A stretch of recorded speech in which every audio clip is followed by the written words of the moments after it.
Welcome back to the 990 podcast.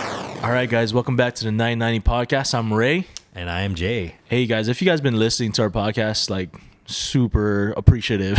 Yeah. Oh, most definitely. We are on episode something. I want to say we're on eight or nine, something like that. Yeah. Yeah. But this episode, guys, we're going to be talking about our top 10 list of most impactful songs. And now we were given a task to come up with 10 of these over a week, 2 weeks? Couple weeks, man. I can't tell you how hard that was. It was difficult. And even then, Jay, I was telling Jill off camera that we're probably gonna have to revisit this. It's ever changing. It's ever changing. It is. And I want to make it clear that this isn't like our favorite songs, because obviously that'd be a long list of songs. Yes, it would.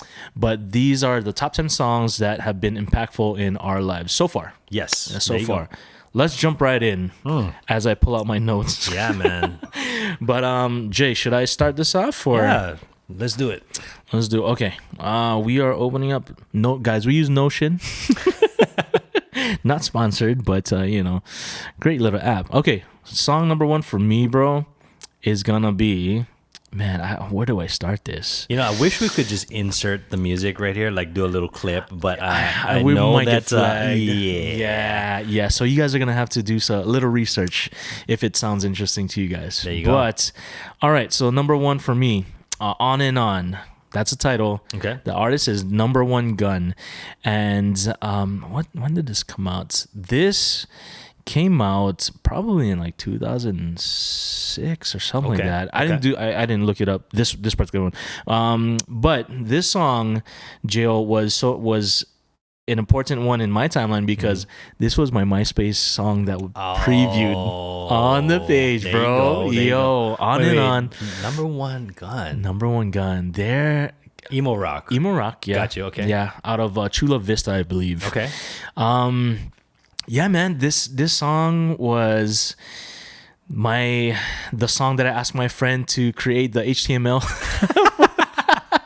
Wait, it wasn't that easy, man. MySpace. Did you have Friendster before that? I did not have Friendster. I had Asian Avenue. Yeah. Oh, what? Okay, I thought no, because Asian Avenue predated Friendster, right? Yeah, predated Friendster. Yeah. So you had I think they were at the same time. Oh, for real? I think so. Yeah.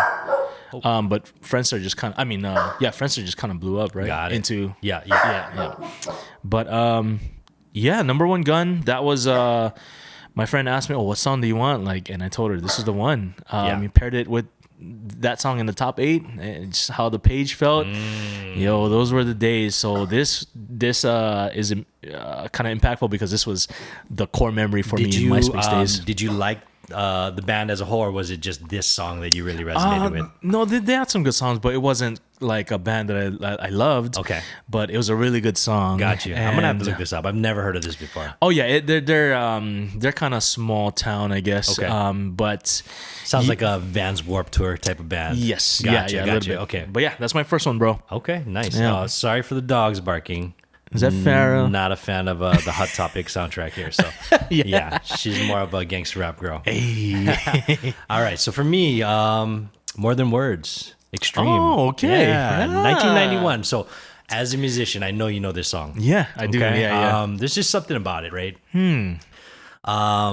I think a lot of people, when they think of Extreme, they just think of this one song as if they were just one-hit wonders. But, Gary Sharon, the lead singer for Extreme, actually, he also was a vocalist for Van Halen at a point. Oh, wow. But, okay. It's so funny. It's when I heard this song in real time. So back in 91 is when I first heard this song. And at that point in my life, I didn't really have a genre that I was really listening to. I think you just kind of hear what's on the radio, and that's your favorite thing, right? Right. I think of my niece and my nephew now, the things that they hear, wherever they hear it, they just kind of gravitate and just cling on to. And this was one of those songs, where for whatever reason, it just made such an impression on me. And it was different because going out of the 80s and into the 90s, it was still kind of like hair rock, kind of metal, and then you have like these rock ballads that kind of just came out of nowhere, right? And in my opinion, this is probably the quintessential rock ballad for me personally. Funny, Tristan and I actually, fun fact, when we got married, we don't have a song. we never got married to a song.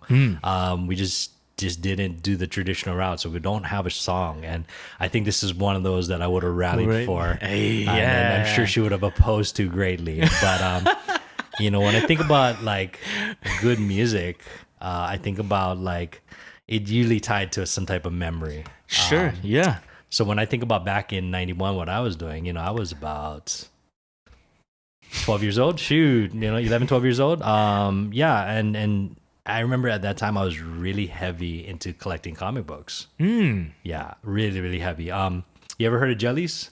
Oh, yeah. Yeah. Right? Yeah. So Jellies, for whatever reason, when I was on the Big Island, we'd come up here all the time to Oahu. We would always stop at Jellies. And during that year, that is all that was playing. More Than Words, Extreme. For real. Anytime I would go in there, as you know, Jellies was a music store, and they had, of course, the comic section and all that other stuff. But for every time I would go in there, it seemed to be the only song playing. So I just kind of have this memory of, even though that has nothing to do with each other, whenever I think about comics, I just tie it to this song, which is, again, very strange. That's so interesting. To correlate that memory. But yeah, that's something that I always will remember.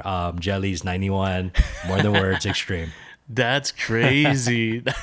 That is a funny connection. Yeah, with, right? You know, you think about More Than Words, because More Than Words is, you know what, that played a lot on the radio. It did. It did. I mean, what are those, not that Now This Is Music, but like love ballad. Whenever you have those compilation, like, you know, 12 o'clock at night, and it comes across those commercials for like different 80s ballads, that's always like one of the number one songs that's going to be on there, right? Yeah. True. Yeah. That's, you know, the rock ballad scene is a good one. It's a good one. My second one's going to be, let's go with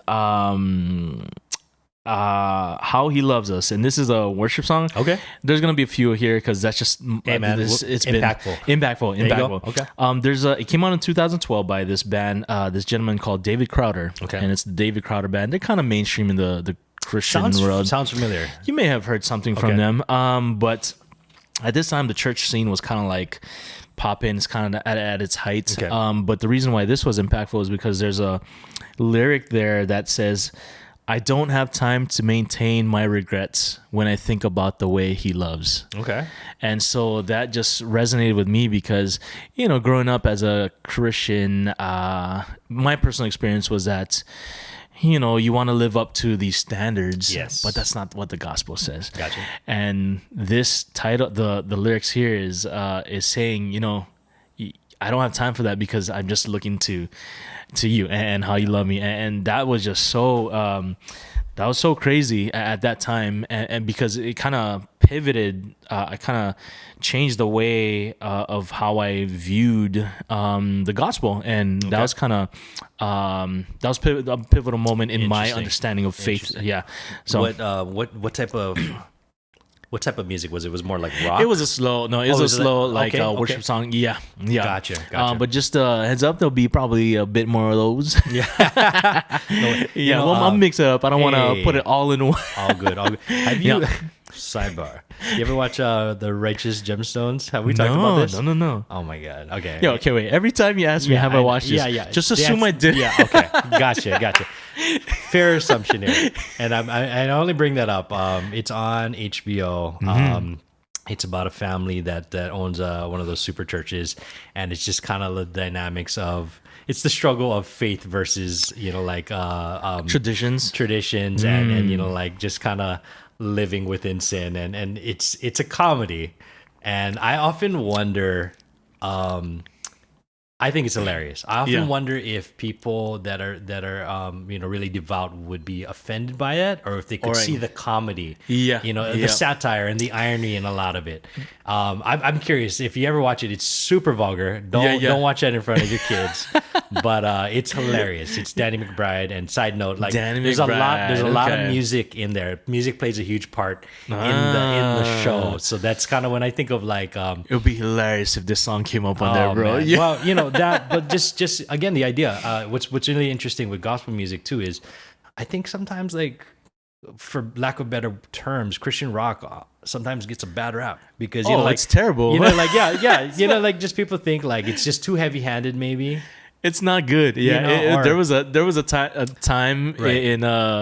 in Christian music or rock that was just like corny and like Creed. Yeah, Creed. Were they weren't supposedly like a Christian rock band? I don't think they are. Right? I don't know. Fact check that. I don't Oh, know. okay. Maybe is that? I thought so. Oh, maybe then. I not. don't know. Maybe not. Well, sacrifice. Okay. Yeah. So let's head on to your next one. Yeah. Okay, so second one here, and again, no order here. No right? order. We're just Yeah. kind of off dome here. 1979, Smashing Pumpkins. Did you go to their stuff? I didn't. Ah, I didn't. okay. I know what kind of fan, right? So, Smashing Pumpkins came out with 1979 in 1995. Okay, so for me, when I think of that time, I was obviously in high school. Smashing Pumpkins was really interesting because if you think about the music and the content of their music, a little bit on the darker side. So if you were to think of during that time, they're kind of like the anti music video type of band, if that makes sense. Yeah. But what was funny Sure. about Smashing Pumpkins is their visuals were amazing. They came out with the best music videos. I got to see some of these. Yeah, and what's dope is like back then it was like I almost feel like in order to be seen and be popular, you had to kind of have a visual element to things. So I hear you. Yeah. Smashing Pumpkins 1979 was big. Also, and this is again kind of embarrassing, but that was the year I was born, 1979. So, just metaphorically, like it means a lot in the sense that was the year that I was born, and I kind of really thought about what that meant. And I know the lead singer Billy Corgan, he was talking about during that time he was already going into his teens in 79, and that was a really formative point of his life. Got it. Really kind of coming into his own, discovering, the person that he was and who he wanted to be. But for me, just being born, it's funny to think about that decade. Like you're born in the 70s, you don't remember anything from it, right? Yeah. So, anybody born during that time, born in 79, graduated in 97, you are being your childhood is in the 80s. Okay. Yeah. But when I think about like music, the most influential music for me was in the 90s because at that point I really could understand and appreciate it more. Yes. Yeah. So when I think of like this song in particular, it really kind of defined that sound that I was really drawn to during that time. Interesting. Yeah. So they're considered as just a general rock band. Rock alternative. Alternative. Yeah. What for sure. what genre was the song though? Oh, 1979. It was kind of interesting. There was some it was different. It was very different sounding. Do you know the song by chance? 1979? No. I'll play it for you later. Okay. It was a different sound than they normally do. Okay, yeah, that was Yeah. Okay. But it was catchy. It definitely was radio friendly. But again, the visuals for the song were awesome. Changed it up, yeah. Yeah, and I could tell during that time, visuals aren't something that you see every day on your phone. Yeah. If you even have a cellular phone at that time. Exactly, right? So it probably went. It's sad probably though. went I hard. mean, you go on YouTube now, it's crazy because videos are still being made, but there's just no MTV like the way that we grew up with, right? Right. Like where can you watch these music videos? You think of Vivo or YouTube, but you're not seeing it like how it used to be on MTV. Even Vivo is kind of Yeah. But that was the jam back then, man. So yeah, 1979. We'll peep these songs after. Oh, for sure. Next one for me is But Not For Me. That's the title by Chet Baker. Ooh. And so Chet Baker, this is jazz. Okay. So this was, I don't know when it came out, but Chet Baker is this jazz trumpet guy, trumpeter. I don't know what you call him. He played the trumpet. But what's interesting about Chet Baker is that his voice was kind of just indifferent from what the normal jazz male voice would sound like during that time. And so, But Not For Me, this was just, I kind of chose this song because this was probably the most listened song in this album that I listened to him. But it was kind of like my formative jazz years. When I was younger and intermediate, Gotcha. I would play this one riff of the trumpet that he played. And my music teacher's dad, we call him Pops. Well, Pops, Gramps Pops. old man. R.I.P. He would say, "Hey, young." He would say "young Chet Baker" or something like that. But he recognized the song that I was playing. Yeah. and that was kind of like it was a small confirmation as to that you wanted that to I was go okay. to. Yeah, that I was okay with the trumpet. Okay. And so that was kind of like a fun little memory for me. For context, can you tell the audience what instruments you do play, what you can play? I like to an extent. So I can't play one instrument super good. Okay. But I can play a lot of instruments. Okay. Yeah. So drums. Okay. Drums, piano, guitar, bass, trumpet, ukulele, and then the violin was just like you can just play around with it. I can't really play. I think if I put time, I'd be okay. Yeah. Just because the fundamentals are almost the same. Yeah. That's amazing, man. Funnest instrument to play though is the drums. Really? I think I enjoy the drums the best. What would you say you're the best at? Probably guitar. Guitar? Okay. I wish I was better at piano. Yeah. I mean, I can't play piano. I play piano in church, but with the guitar, it's just a different. Each instrument has their own, mechanics or whatnot. Do you like the sound and feel of electric versus acoustic? I was always acoustic. Okay. Always acoustic. The electric was, I'm a minimalist, so I don't like pedals. Ah. Yeah. Okay. It Gotcha. was so funny, bro. I was playing piano at the church one time, and I told the guy, like, hey, can you turn down the effects a little bit? So he turned it down, and I was like, can you turn it off? Yeah. Can you turn it off? Yeah, so I was like, because it just doesn't sound like a true piano. Gotcha, I like gotcha. in general, I like live sound. So I'm so thankful for Tiny Desks. Yes. Tiny Desk concerts. When it's stripped down like that, it's different. It's so good because it's so raw and it's like it's just true. For sure. Yeah. For sure. But yeah, I don't want to spend too much time. No. Chet That's Baker, good. but not for me. Okay. I like it. Chet Baker. All right. These are all stuff that I'm gonna have to look up to, by the way. Oh, because, same. Yeah. You know what's same. dope is, again, I think sometimes, like, music's such a universal thing that you discover it at different points, right? So even though somebody might have heard it right when it came out, other people might discover it way later. But it can have the same impact still, right? I love that. For sure. Okay, so next one for me, So Many Tears by Tupac. So this came out in 95 as well. And I can easily say that Tupac Shakur is my favorite rapper of all time. Okay. By far, like, large gap or It's very difficult. I think that there are so many artists that came after him, after he tragically passed, that have just so much to offer when it comes to the genre. But when I just think about, like, somebody that was just such an interesting individual. And the reason why I chose this song, it's not my favorite Tupac song, but So Many Tears, it was when he was really in his introspective bag. When people think of Tupac Shakur, they think of Thug Life, they think of Death Row Records, they think of All Eyes on Me. All Eyes on Me came out in 1996. Right, next year. So just this, I mean, if you want to talk about a crazy just timeline, All Eyes on Me was a double disc. It was his first record with Death Row. He had just gotten out of prison.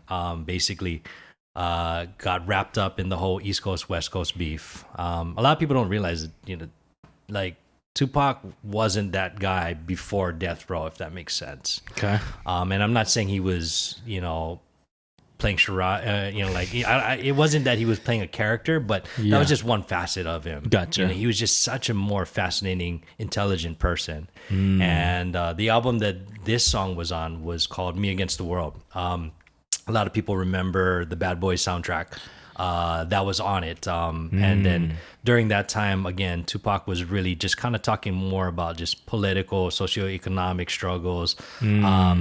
He just seemed like more of an activist, and he was really kind of Interesting. trying to drive a little bit more positivity, and then unfortunately got caught up in a lot of negativity. So that kind of soiled and kind of got stuck to his name. But people don't realize, this guy's been rapping for a long time, and had a lot to offer aside from the gangster rap. So what's sad is that I had to look this up, but All Eyes on Me came out in February of 96. And he got murdered that year in September of 96. Damn. He was only a couple months. 25 years old. That's insane. So think about that, right? Like, growing up, like, you hear these guys and they just seem larger than life, and they seem so much older and, like, so much more life experience.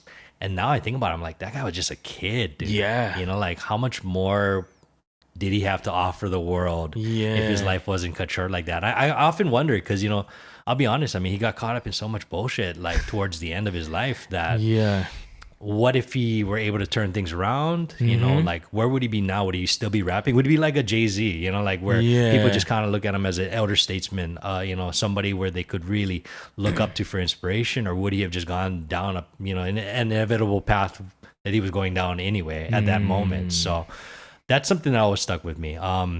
But yeah, that song, So Many Tears, definitely one that I think you would enjoy. But that was probably one of the most inspirational points of Tupac's career. Don't get me wrong, I like the gangster shit too. But yeah, at that moment, during that time, 95, that was definitely one of his best songs. Another classic case of the what ifs. The what ifs, right? What ifs, for sure. Yeah. Next one's gonna be, you know, keeping it a rap. Let's go to Ye. All Falls Down. What? Yeah, All Falls Down. Is it graduation? College Dropout? I think College Dropout. All Falls Down. I want to say College Dropout. College Dropout. I want to say College Dropout. Probably my favorite. I mean, could be 808s. Okay. We'll see. Okay. But, and the reason why, I forget when I heard this, but this was kind of my introduction to like rap and, yeah, because I never grew up on rap. Yep. It was emo stuff. Okay. And we'll get into that, guys. But yeah, All Falls Down. And this was the moment. This was the song that really, really prompted me to look up Ye and just kind of see what his works were and stuff like that. And really, I think it was a good time for his music. Yeah. It just seemed like he was in the right spot. And I mean, the lyrics to the song, it was kind of like the classic case. It felt like it was a story of a lot of college students. Yes. That, you know, you're going to college for what? Like for, you know, what was the lyrics? Like you're going to school and you don't even know what you want to do. Yeah. And the case of purchasing things that just to say that you have these things, he was on a different level, man. Was. And Absolutely. that song was just like, it's so, I think it's impactful because it's so relevant today still. Yeah. And it's a good message to receive and to, you know, consider. But yeah, that's definitely one of my top rap songs. Okay, so if you had to like think about Ye in general, like where discography wise, what would you, if you had to put his top ones, where would you put things? Man, okay, I just want to make a statement that I'm not like, I don't remember all the albums in detail. Okay. But I think what do you call I think this album was probably my most played. Dropout for sure. I think it's my most replayed. Absolutely. There's a close second to 808. Yep. 808s. Oh. Which is a completely, I mean, we might have to do that was experimental, and I think people only now can really appreciate how amazing that album was. He's ahead of his So time. good. He's ahead of his time. For sure. But yeah, we might have to do for me, was it My Beautiful Dark Twisted Fantasy? Yeah. Okay. Yep. That's probably one of my favorite. And then obviously, Life of Pablo too, man. Life of Pablo was good, bro. It hit, yeah. Yeah. There's a lot of features in there that was for sure good, yeah. For sure. You know what's really funny? Was I also have All Fall Down. Let's go. Yeah. My dog. Yeah. All Let's Falls go. Down. Talk. So 2004. 2004. Everything that Ray said about this song, I completely resonate with.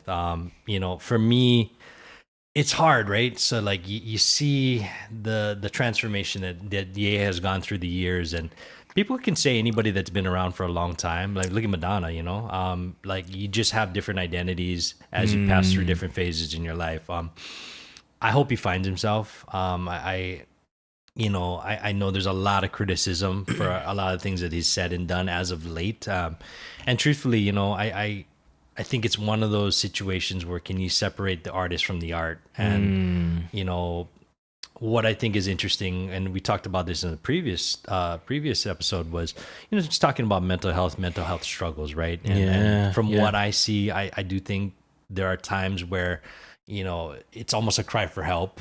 Yeah, you know, and it's really sad in that sense, what he's currently going through.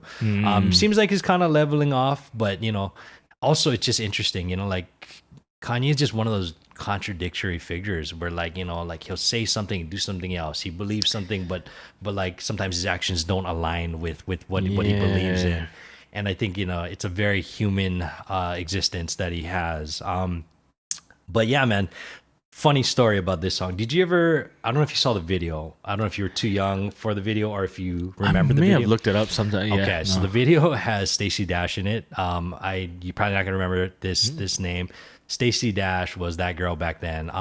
She is she's still gorgeous, by the way, but kind of went down a weird path, like kind of this weird right-wing conspiracy theorist bag, and she's kind of unfortunately kind of dragged her name as well. But back then she was the girl, and this is the funniest story. So in the video, she's very prevalent, and the reason why, aside from her just being drop dead gorgeous, is that her nipples are just popping out the entire video. I was like, wow, man, it's really cold in this airport, but turn it up. Like, so anyway, so watching the video, that is the first thing most people will be like, hey, okay. Like it's pretty hard to miss. So yeah. I remember on Twitter, and this is back in the Twitter heyday, I was just kind of going back and forth with my boy Ty, and for whatever reason, Kanye came up, and we were just kind of talking back and forth, and then we, this is again through Twitter, we tagged Stacey Dash in it and just said something like, "Oh, I wonder how Stacey Dash and her nipples are doing," and she wrote back to us and literally said like, "I'm doing fine, and so are my nipples." Oh, what? And you know what? This is like before screenshots were a thing. Because I swear to God, if I could have screenshot that, I would literally just have that as my profile pic. I probably just kept that for the rest of my life. It really did happen though, but it was just kind of one of those really, really funny stories. But the power of the internet. That's crazy. Oh, that would have been the stoked day. Just for someone that, you see somewhere huge to respond to you. If you could, I don't want to spend time on Ye, but if you could say something Ye right now, what would you tell him? After I watched Genius on Netflix, great documentary if nobody's seen that. It makes me sad to see that he appears to be lost. And I feel like some of his actions is just a reaction to him feeling like he's so siloed. I think that if you're like a true genius, sometimes you just feel very alone because nobody understands you. That coupled with mental illness, I can't imagine how lonely that feeling must be. And I feel like if he really knew how beloved he is, or how much people respect him as an artist, even though he has said and done some pretty foul things, like, I would hope that would bring him back to the point where he become a little bit more relatable. That's what I would hope. But yeah, no, it's interesting, man. There's an argument that could be made that he's probably one of the biggest contributors to hip hop to date. I mean, is it? I think so. I mean, it's if you think about right? producing, rapping, visuals, fashion, style, all of that. Like, I mean, everybody's his kids at this point. So you can't doubt that. Again, I know some people just completely canceled him out. I'm not one of them. Again, I don't condone anything said or done, but when I just think about people that just contributed to hip hop, top, yeah, for sure. Sure. Right on. Nice. All right. When I think about Ye, one of the top memories or things I think about is one of his tweets. I think he said, "I wish I was surrounded by mirrors so I can be surrounded by winners." So good, right? So like, yeah. So yeah. He could have just had a book of just his quotes. Yeah. You know what? His tweets are Why didn't you make a book yet? I don't know. That's next. Come on. All right. Let's see. Next one for me is Lemonade by Jeremy Passion. Okay. Lemonade by Jeremy Passion. This is Jeremy Passion is one of those YouTube Filipino stars that came up in the YouTube phase. What year around this time? 2008, 9. Okay, gotcha. I want to say, I'm not too sure. Were you a YouTube kid? No, I did have YouTube back in the day. Yeah. So, and the reason why we started YouTube was because we were looking for a place to put our shows on. Got it. YouTube was the only one that did it for free. Oh, yeah, makes sense. It was crazy. And I remember my early videos there. But anyway, Lemonade by Jeremy Passion, also known as the Filipino anthem. Oh, by really? By good consensus. Okay. Yeah. No. I was like, I'm not seeing the correlation between Lemonade, but okay. No. But this was a song that he wrote when he was, I think, in freshman or kind of his earlier days. Okay. But for people that haven't heard his name, Jeremy Passion is just a super talented Filipino singer. Okay. And has just runs for days if he wanted to. But he's very talented on the piano and the guitar. And he was just big on covers and eventually got into his own songs. Yeah. But this song was so big. It's just sad because I feel like that he's typecasted in a sense. Okay. And he doesn't have like the mainstream look, I guess. So that's just my take, and that might be an excuse, but it's hard because I feel like he's just one of the most talented people, and there's a lot of people like that. Is he still recording? He's still recording, Okay. but now he has a family, and people get bread by touring, and so Yes. he's recently started touring again. Interesting. With different people of that era. It's interesting. There was a point in time I remember where like there was just a lot of Filipino acts that came out, boy band wise, like they had a couple of girl. I mean, some of the names are escaping me, but In Hawaii? Yeah, in Hawaii. Forte? Forte was a one huge of one. them, I yeah. remember that. But yeah, absolutely. But I just remember that being a thing where there were a lot of Filipino artists that were just popping up quite a bit, and they made a run. I mean, they were doing all the car shows and stuff like that. yeah. You know, there's a thing called FCS. What is that? And it's so funny because there's a podcast I listened to, and they were explaining, one of the hosts is like, I suffer from FCS, and he goes, and they're like confused, like, oh, what is that? And he's like, Filipinos can't sing. Oh, what, dude? And To the no, contrary, because the joke is Filipinos are super good Yeah, singers. exactly. That's what I was gonna say. But right? there are some, like a handful that just have FCS, bro. Hey man, auto-tune that bad boy. But anyway, I don't want to go deeper into that. But yeah, Lemonade, just a super good song that is part of my acoustic set. Love it. Jeremy Passion. Okay, gotcha. Yeah. Cool. What's on yours next? All right, let's see here. One by Metallica. One. Yeah, 1988. Okay, so it's interesting. I again, I talk about being kind of a 90s music kid. I don't remember Metallica when they first came out. I think I got into them later. So I was definitely in the 90s, and I went through such a heavy rap phase. And I think because I'll talk about it in another selection, but because I was just so influenced by rap, and I unfortunately dressed the part too. I think a lot of people didn't realize that I really liked rock and metal as well. So Metallica for me is just one of those bands that, I mean, honestly, you just talk about longevity, that are still playing to this day and just sound amazing. Just the level of talent is just crazy. But yeah, no, one in particular, I remember the visuals again on that. It was like, I think they got sections of this movie, Johnny Got His Gun, I believe. It was a black and white movie, and if you listen to the lyrics of the song, it's talking about war, and it's basically somebody that lost, he became an amputee, lost his legs, his sight, his arms.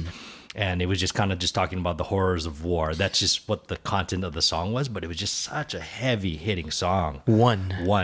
Do you not know this one? No, the main. If you hear the riff, you'll be like, oh, that one. Okay. So there's like a very famous breakdown where literally like Lars Ulrich on the drums will just start going off, and it just kind of goes from the drum break straight into a dual guitar riff. And then it's Kirk Hammett and James Hetfield. James Hetfield. Hetfield. It's honestly to this day like my go-to if I always want to amp out on anything. So like whether I'm like I run, but if I'm running and I gotta go faster, the lawn, if I'm mowing the lawn, if I want to power walk, this is what I'm listening to. But I remember like when I was lifting weights, this would be like your max set, And and it's funny because you got to go through like literally 3 to 4 minutes of just kind of like a little, like a mellow lead up.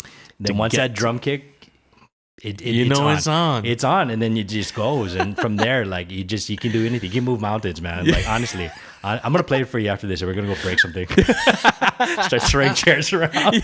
But Metallica, again, like during that era, it was really Guns N' Roses, Metallica kind of ruled the world, and I love Guns N' Roses. And actually, after we're done, we should probably go over some of our alternates if you have any. But Guns N' Roses, it was a tight one. I talked about November Rain. That was one of the choices that I really wanted to talk about because, again, I listened to them so heavily. But when I just think about like metal, Guns N' Roses to me was more like rock and roll, like hard rock, but metal was Metallica for sure. And that was the jam. I'm gonna definitely play that for you later. I always see, how they sell a bunch of band shirts now in like Target, whatever, and you see these kids wearing them. Yeah, I just went to Target the other day, my favorite store. Yeah, and I saw a Metallica shirt that was like purposely aged, and I'm like, don't do it. Do you ever have the urge, Jill? Yes. To ask them, name me the members of this band? Oh yeah. Well, I mean, not. I mean, not to that extent, but it's hard, right? Because again, everybody comes into music at their own time. Some people might not even know Metallica at all. They don't know the catalog. They don't know the roster and how it's rotated. They don't know like a lot of their songs. But if they hear it, they'll be like, "Wow, I can really relate to this." Sure, right? yeah. So yeah, I kind of hate on it, but it is kind of funny. You ever see those YouTube series where like they have kids listening to bands that were really significant back early 2000s and 90s, and then they're hearing it for the first time and their reactions to it? It's really funny. Yeah. It's when you hear the ones that do enjoy it, you're like, yes. Yeah. Well, I mean, good music's good music, right? Good music. Exactly. Yeah.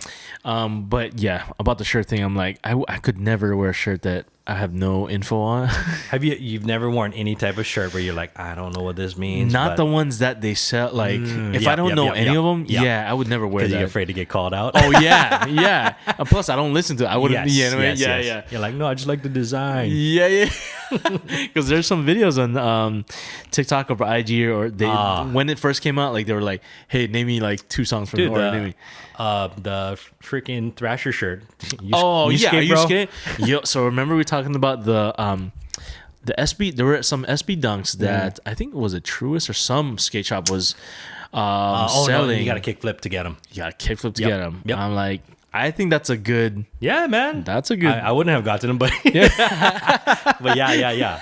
The Utos. It was nice, Utos. Nice shoes, real nice shoes. Yeah, nice skater. He's a good. He's solid. Yeah, but I definitely think they should do that. That is awesome. Yeah, I think the rarer the shoe, the more difficult the trick there out you of. Go, right? Yeah. There you go. All right, so next one's gonna be "Every New Day" by Five Iron Frenzy.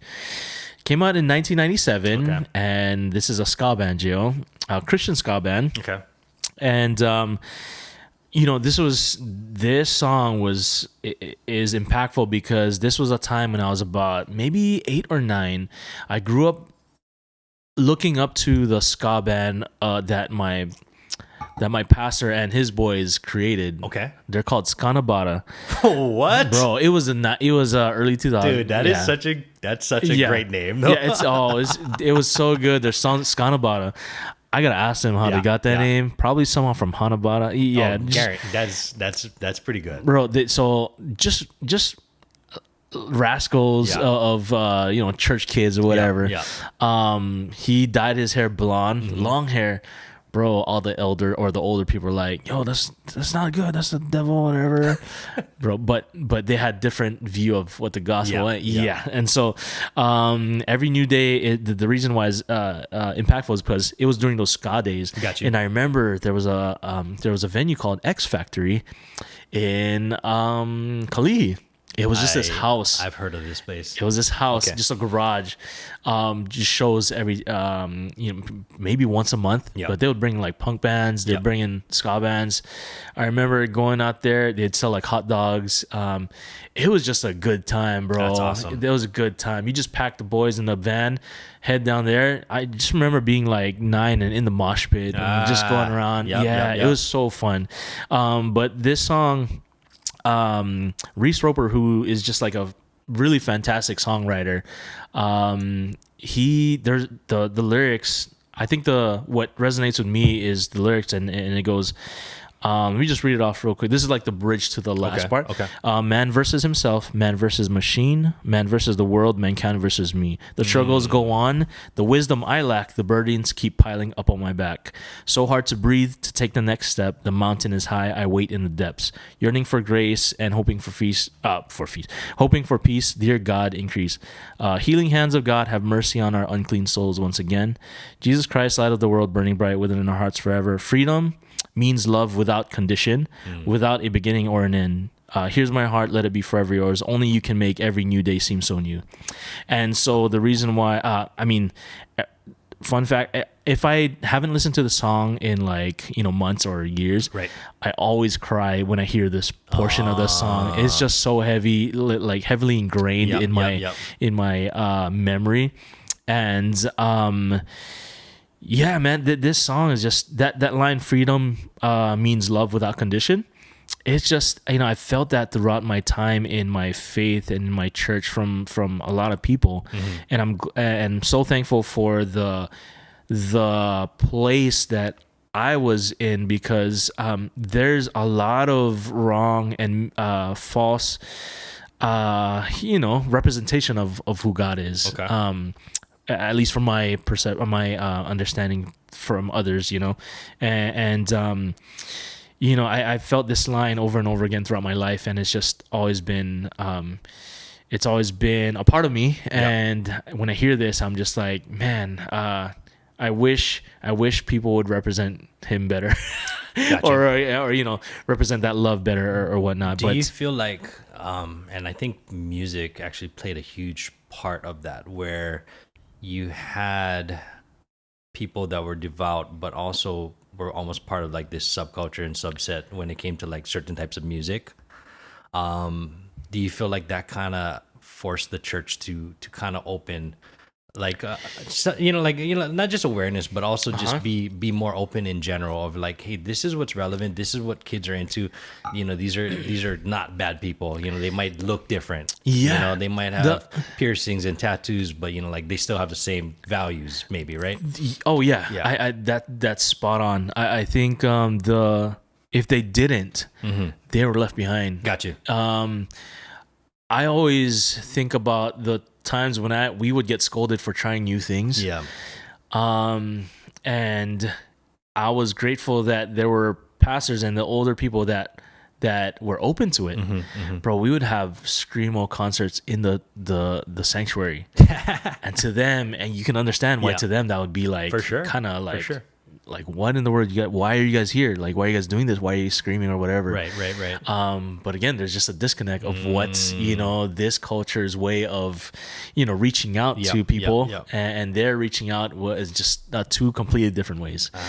But yeah, Every New Day, I don't want to spend too much time. Every New Day by Five Iron Frenzy. Okay, that's a good one. Yeah. All right, let's see what here. You got what do I got? Oh man, classic. If you don't know this, Ray, I don't know if we can be friends. Oh no. Okay, so if it was a movie, I'd panic. But I mean, probably the most famous, I would say, gangster rap song of all time.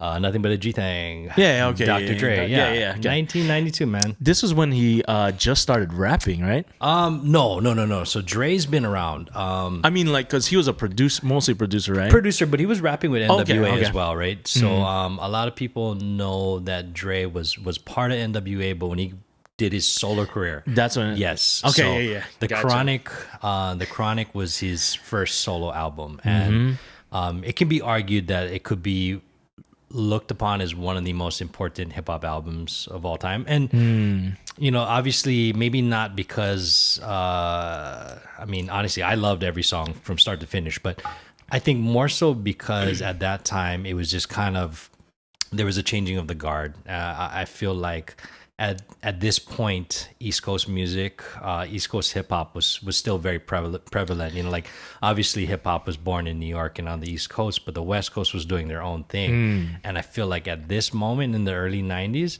that's when everybody kind of really caught attention to what was happening out there. NWA was obviously the outlier. Like everybody knew NWA, but once Dre kind of went on his own, it really kind of opened up the doors. This was the big album for Death Row Records. Yeah. So, speaking of t-shirts, I see a lot of people wearing Death Row t-shirts that don't even know what's up.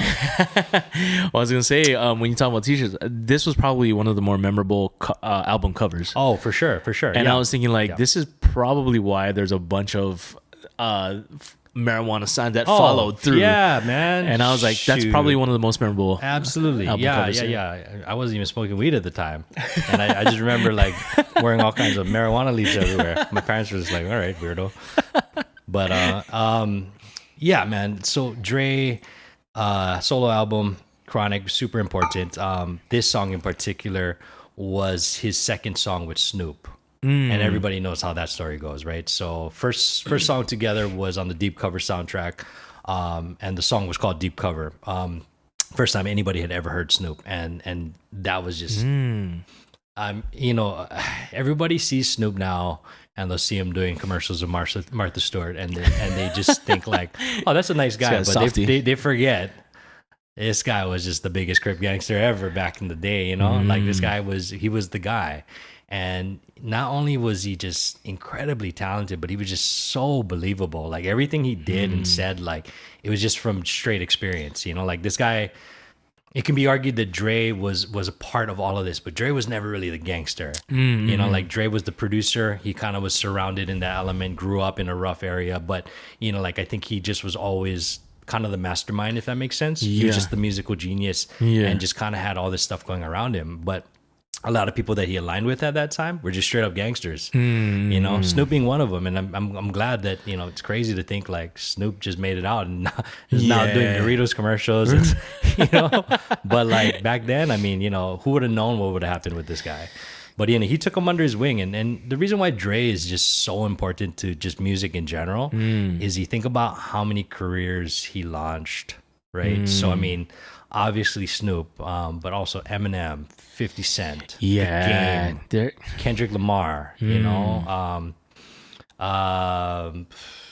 you know, there's just so many people that he's influenced, not just on the production side, but just really brought along the journey with, and this is just again a testament to his legacy. Yeah, and I wonder what the thought process is when he chooses or finds people of that caliber that haven't surfaced yet, and what those qualities are when he finds them. I think if you are just in tune with music, you just can recognize talent, you know. So again, on the production side, this you can't mess with Dre. Like I mean, might be one of the best producers of all times, you know. And just not only that, but just you know, you look at what he's done with beats. You know, and just what was that deal at? Oh, dude, I remember this was a 2014, 15 when the deal came out. Yep. It was probably more than $1 billion, huh? It was it was a multi-billion-dollar deal. That's crazy. Defiant Ones, another documentary. Defiant Ones with what's Jimmy his name? Yeah, Jimmy Iovine. Yeah. Incredible story, and it just shows like again how much of his imprint is on not just hip hop but just music in general. The Chronic, and of course Dr. Dre, Nothing But G-Thang, like very very important song. For me in particular though, like I kind of touched upon it before, but I think this was kind of my introduction to again gangster rap. You know, I heard it real time. So back in the early 90s, I mean, growing up on the Big Island, man, like as a little kid, you're just super impressionable, you know? Like you don't these things that they're rapping about, the things they're talking about, you have zero context to it. Sure. So it's very easy to gravitate towards these things and think that this is cool or this is a reality, even if it's not your own reality, right? And I mean, I think back then, I mean, I if I could go back in time, I would literally just kick myself in the ass. I think a lot of things that you know, I don't know. I think I just had a different set of ideas back then. You know, I think that you just kind of mature out of things. But I remember just remembering, like, it's funny how like certain things influence you. Yeah. And then there was always that argument like, oh, music will influence people. And, you know, to an extent, but for someone like me, it influenced me a lot, you know, like I just remember wanting to just be some tough kid, you know, like a gangster. And I wasn't at all, you know, at all. So yeah, I just remember this was kind of the start of that. So I blame Dr. Dre. Yeah. Dr. Dre. All right, that's a good one. The Chronic. Yeah, man, that's a that's a memorable. Yeah, that's a memorable album cover. Oh, That's a good one. Next one for me is gonna be "Tearing Up My Heart" Oh, by NSYNC. What? Oh, Boy band, man. Okay. Yeah. Talk about this, Hey, please. let's say it again. Good music's good music. Hey, man. So the age-old argument: who's the best boy band? Who reigns supreme? I mean, I would say NSYNC. Over Backstreet? Yeah, I would say NSYNC. No, dude. I don't know, man. They technically, there's got to be parameters of what we're comparing. Okay. But yeah, I don't know. Overall package, I would say NSYNC. Interesting. Yeah. Interesting. You know that, and that's an argument, right? Because that is, yeah. I mean, okay, so we watched Backstreet Boys a few years back. Okay. When they were at the Blaisdell. Yeah. So good. Did you buy a shirt? Joss did. Oh, she went. Yeah. I'd stand in line to buy Tristan a shirt, but no, I do not have. Wait, my so own. is Trish Backstreet Boy? Oh yeah, she loves them. Loves them. Okay. Yeah, I don't know why. I don't know if it was just more.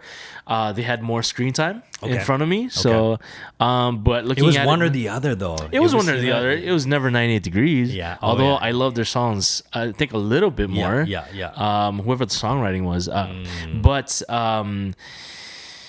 now that I'm comparing the two in terms of like technical skill, NSYNC has better singers. Timberlake, obviously, right? JC was the strong one. Really? Okay. Yeah. I mean, just from a singer standpoint, I mean, I haven't taken actual classes, but Right. I did. But yeah, just technique, JC, range wise, he just can't be touched. I mean, their acapella stuff was super good too. Yeah. And so Tearing Up My Heart. Bro, we had the VHS. We would replay it. We, as in me and my sister, would replay that thing.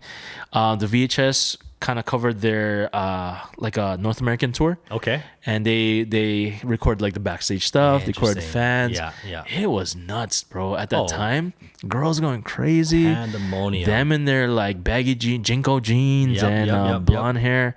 It was a time. But we would practice the choreography. Oh, really? I don't know. I don't remember. Yeah, right. Yeah. He knows this. But my sister, me and my sister did that the whole thing. The middle sister. I remember in Walmart, the music area was just was enclosed by a wall, and there was like one way in, one way out. In that one way in, one way out, there was like a middle thing, and you just kind of go around the whole thing. Gotcha. That was our first time we bought a CD, and it was the NSYNC. No way. The one with the 5 panels. Okay. Yeah. But Tearing Up My Heart, bro, NSYNC. That was the boy band before the emo phase. Well, what's crazy though is that formula still works. You look at what they're doing in Asia, with K-pop and stuff like. They still feel like they can still. It's like this fabrication, but it's crazy that formula still works to this day. It does. You gotta get the pretty boy. You gotta get the bad boy. Yeah, exactly. You gotta get the one guy that's not the quiet guy. Quiet guy. You gotta get the one guy that's not traditionally handsome. Yeah. Whose cousin is this? Chris from NSYNC. Yeah. Whose cousin is just pretty much true. That's true. Yeah. That formula still works. Hey, man. But yeah, that's my next one. I like it. Let's see here. Okay, so next one. Genius of Love, Tom Tom Club. If you hear this song, you will know where it comes from. It's a very distinct. There's a very distinct bass line and chorus that go to it. I don't know too much about Tom Tom Club. Actually, this is the only song I know of them. I have no idea who that is, From bro. what I understand, they are also members of the Talking Heads. But again, what's interesting is how much they've been sampled. Okay. So Mariah Carey, Fantasy. Okay. Oh, and Oh Dirty Bastard. That's Tom Tom Club. That's Genius of Love. It's been sampled so many different times that people will hear it during different decades and think that's the original version. But this is back in 1981. It sounds like you said original version. I think I did. Sorry, guys. The original version. But yes, I did. But yeah. So again, not too much to say about it, but tying back to a memory, this just reminds me of high school. My first car, wow, which was a Toyota Tercel. Oh, I thought it was a GTI. Oh, bro. No, no. It was a nice Tercel. I had rims. Toyota Tercel. I remember the car. But what's super funny is, I had a sound system in there that just had no business being in there. Okay, I'm talking like Radio Shack 8s with like JBL 10s in there. It was just way too heavy. But for whatever reason, because this song had such a deep bass line, but also the highs and the mids are just piercing, I would just play this. And I'm so surprised that I still have my hearing to this day because of this song and how much I would play it in my car. But again, great song. Reminds me of my years in high school, driving around the Big Island with my Tercel, blowing out eardrums. Tom. Yeah, I'm definitely gotta revisit check this out on Spotify or Apple. My next one is, bro, I'm gonna plug my own experience in high school. This song I wrote called 12 at Midnight. Okay.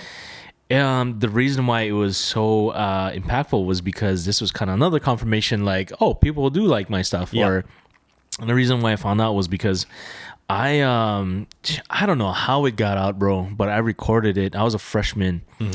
And there was the junior senior ball. Okay. And I was set to play a song. Nice. I played that by song yourself. By myself. Okay, yeah. Gotcha. I played that song and people were singing it. What? I don't know how they got out. That was a funny thing. And so after that day, people would talk. I mean, there was some chitter chatter at school about my acoustic or my endeavors as a songwriter. But it was kind of like a not a prideful thing, but like, oh, okay, this is pretty good. In my head, I was like, I think it was okay. Yeah.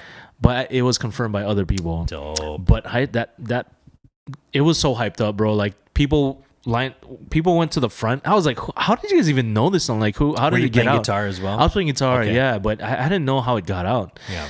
But I remember wearing girl pants.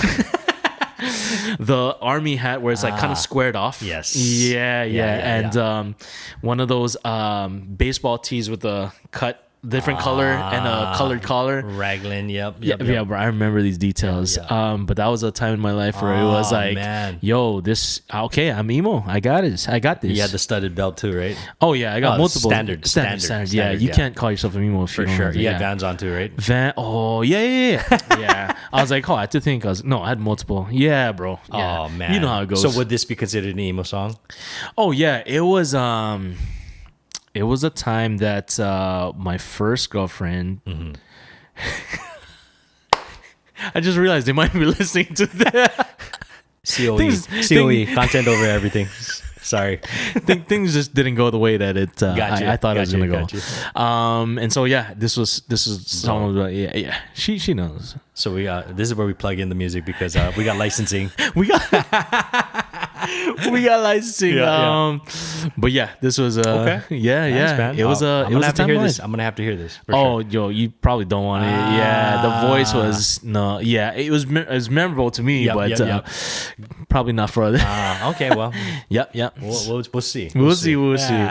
What's on your list, bro? All right, let's see here. The Party and the After Party by The Weeknd. The Weeknd. 2011, The Weeknd. This is off of his mixtape House of Balloons. So I don't think I actually heard The Weeknd when he first came out. I think I discovered him later. Okay. But that mixtape was super crazy because back in the day when I thought of mixtapes, I just thought of hip hop rap. Yeah. You know? So when you had like an R&B singer putting out a mixtape, it was kind of different. And basically what it was, he just wasn't signed to any major at that point, right? Right. But what The Weeknd what makes the Weeknd such a unique artist, and most people just think of him as a pop star now. Sure. He just has such dark roots. I mean, just the content of his music was so heavy. That point when I discovered the Weeknd, it was really interesting because I feel like a lot of what he was singing about, maybe not everything, but it mirrored some of the experiences that I was having at that time. Wow. It was a really heavy time for me. Okay. I at that moment I remember like I had just left the business. I lost a lot of friends. I was hanging out with a different group of all incredible people, but I think at that moment we were all kind of lost. We had that in common. Wow. I was struggling a little bit with some addiction problems. And I just remember at that moment, I think nobody really realized I was having a hard time. And it was tough because I think I'm just such a optimistic person that it's kind of hard to read when you're having a tough time, right? And I just remember kind of not feeling really genuine during those moments. That's tough. And not to kind of serious it out, but it was hard because I was just kind of going through some stuff, and I don't think a lot of people realize that. But there is an arc to that, right? So it's interesting if you kind of look at like the Weeknd's arc. He went from really just, I call it just drug R&B. That's pretty much what it was.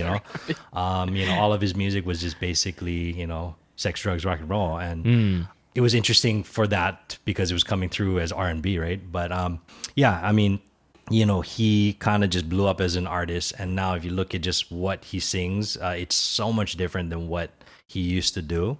Okay. But yeah, it was a point in time, and I still listen to it, and it's funny because it can kind of bring you back to some memories. Yeah. But one of my favorite artists of all time, The Weeknd. Wow. For sure. Yeah, it's crazy how these songs are embedded with the feeling during that time. Yeah, and it's which could be a good thing, which could be a bad thing. But it's just kind of crazy how that works. For sure.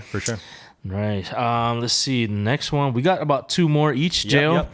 Wrapping it up. My next one is going to be a song called In His Time by Diane Ball. This is probably going to be the last faith-based one, but this one came out in 1978. Okay. And it's, I believe it's a hymn. I'm not too sure, but the importance of this song, In His Time, is my mom used to sing this to me when I would get an owie or when I would get hurt, and I would cry, and she'd hold me in her arms, and she would sing the song, and it goes, in his time, he makes all things beautiful in his time. And that, looking back at it now, I just have this connection and this not understanding, but affinity. I use that word a lot, but an affinity for the concept of time. Okay. Because time is such. My favorite verses in the Bible is Ecclesiastes 3:11. It's he has made everything beautiful in its time. Gotcha. And so that's been like a basis to come back on whenever something goes wrong in my life, and to just trust him and be like, hey, this is. I don't know why this is happening or what's going on for the things that are inevitable. Right. And I just kind of okay, I'm just trusting in whatever's going on. But for this one, it's like when I think of this song, whether it's like I see it happening in like a time of death. Okay. And I come back to this, and it's like there's a time for everything. And this song, it's just we were just talking about it. It's embedded with a feeling, right? Yeah. And for that, it's just such an anchor in my life, Joe. Where if anything happens in my life, it kind of sets me back, and it realigns me to the idea of just His goodness in my life and in our life, in my family's life, and it's I just can't. This is the song that I come back to every time I'm having like a really bad time. Okay. Yeah. But I think the biggest thing is just the memory of my mom singing it to me. Yeah. That's big. That's major. Yeah. And I can't imagine anything else being that song for me. Yeah, so In His Time, Love Diane Ball. Okay. Yep. Love it. Yeah, we Nice. got two more. Yeah. What's on your Let's second see. to the last? At Your Best, Your Love by Aaliyah. Yeah. Nice. This was in 1994. So I think a lot of people unfortunately know the end to her story. But people don't realize just how amazing of a talent that Aaliyah was, right? So she died in 2001 in a plane crash. We talked about planes and plane crashes, but yeah, passed away in 2001. So what's interesting is she would be 44 years old. That's my age. And oftentimes, tragically, you just think about like, okay, what more could this person have done? I had mentioned that with the Tupac thing, but with Aaliyah, like, I mean, you just look at people that are just so revered, even after death, and you just think if they were still alive, like, what kind of music would they be putting out? Would they even be doing music, or would they just be somebody that just goes down as just one of the legends? Like, and I think Aaliyah, because her life was cut so short, you don't really think about like what could have been, right? But yeah, no, At Your Best is actually originally sang by the Isley Brothers. So this was a remake of it. Yeah. And then it's amazing. It starts off acoustic and then it goes in, the beat drops. Was produced by some an unnamed person that's currently locked up in jail for some naughty things, but we won't get into that. But or we might that later on. Yeah. Anyway, that guy stepped in the name of love a little bit too much. I always joke around with Josh, and I say, "Love is love." Jesus. Yeah. Not that I'm defending that, guys, but no. Obviously, but there is again separating the art from the artist. So I don't know if I could do that with that guy, but man, remix to Ignition, Wait, is it a crime to play his songs after he's been jailed? I think that's a cancelable artist right there. Like I think a lot of people will recognize that there is talent there, but not taking away from Aaliyah, just saying that the song was produced by this guy. Guy. So anyway, but Aaliyah, man, amazing, and I think probably my first celebrity crush. Yeah. Had the bangs, Aaliyah, man.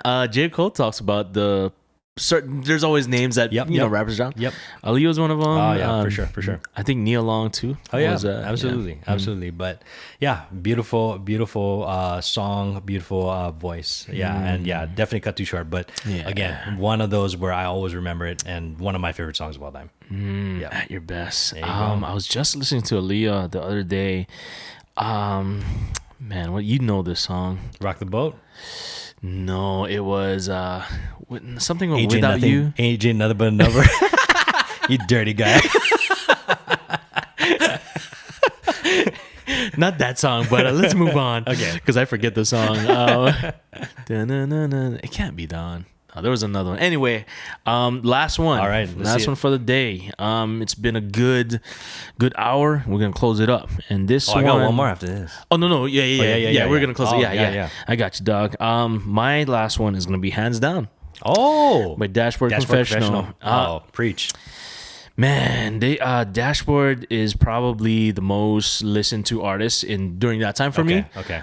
Chris Carrabba and the boys.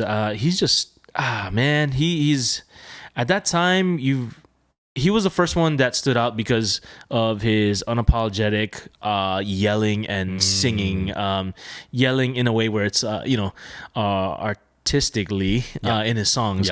But he just resonated with a lot of.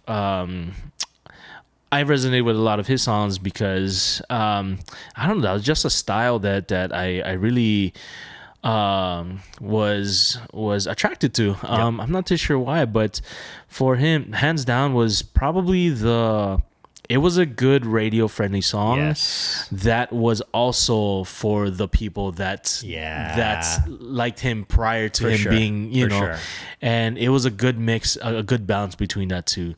Another song from him that's close to something like that is probably Vindicated. Vindicated is really good. It is, and I think I resonate with that song as well too, because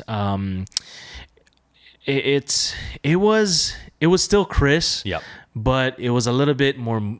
I mean, it was catered to Spider-Man, so right. Yeah, that's right. Yeah, That's yeah. right. It came out as the soundtrack. The soundtrack, That's yeah, right. and but hands down is definitely the first one. And in that era, Jill, that was a huge phase in my life. You know, writing songs and wearing looking girl up pants. to wearing girl pants before girl pants was a thing.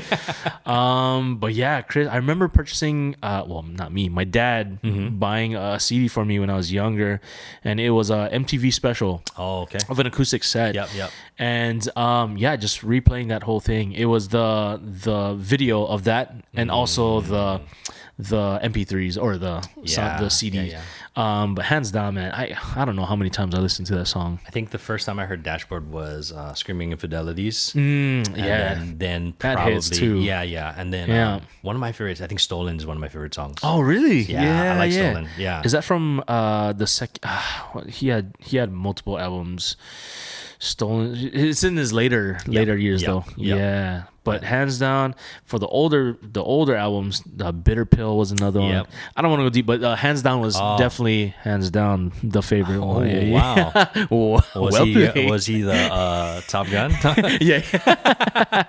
Top Gun. I did watch it, Jail, Hey. and we got to talk about that in We another will different definitely one. for sure. But yeah, we've talked top 10 significant songs. Close it up, Jail. Yeah. Okay. Well, wrapping it up. So my last song. Ending it on a high note, So Far to Go by Jay Dilla. Jay Dilla. Yes. Okay, so Jay Dilla, music producer extraordinaire. I did realize that a lot of people on my list are no longer with us, which is unfortunate. Jay Dilla came out with, it was called The Shining. That was his album, and I want to say it was 2006.